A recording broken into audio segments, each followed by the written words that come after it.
এবং সংখ্যালঘু বিষয়ক ও মাদ্রাসা শিক্ষা দপ্তরের অধীনস্থ ধর্মীয় শ্রেণী বিন্যাসের ভিত্তিতে প্রদত্ত সহায়তামূলক প্রকল্পসমূহ বন্ধ এই মাস চলবে, পরের মাস থেকে এটা বন্ধ করা হচ্ছে।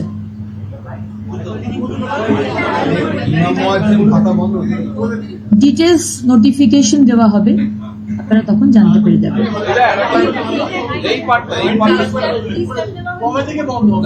তথ্য ও সংস্কৃতি বিষয়ক দপ্তর এবং সংখ্যালঘু বিষয়ক ও মাদ্রাসা শিক্ষা দপ্তরের অধীনস্থ ধর্মীয় শ্রেণীবিন্যাসের ভিত্তিতে প্রদত্ত সহায়তামূলক প্রকল্পসমূহ বন্ধ এই মাস চলবে, পরের মাস থেকে এটা বন্ধ করা হচ্ছে।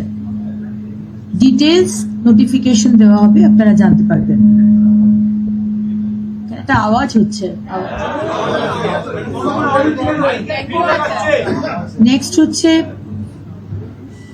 2011 WPO 60 এবং সংযুক্ত মামলা সমূহে মাননীয় কলকাতা হাইকোর্টের ডিভিশন বেঞ্চে 22/5/2024 তারিখের রায়ের প্রেক্ষিতে পশ্চিমবঙ্গ সরকারের অধীনস্থ চাকরি ও সরকারি পদে অন্যান্য অনগ্রসর শ্রেণীর জন্য সংরক্ষণের শতকরা হার রাজ্য তালিকাভুক্ত অন্যান্য অনগ্রসর শ্রেণীর তালিকা পুনর্বিবেচনা এবং উপশ্রেণী বিভাগ বাতিলকরণ, মানে নতুন করে এনকোয়ারি হবে এবং হাইকোর্টের নির্দেশ অনুযায়ী যে সমস্ত গোষ্ঠীকে ইনক্লুড করার কথা বলা হয়েছে রাজ্য সরকার সেই বিষয়ে সিদ্ধান্ত নেবেন।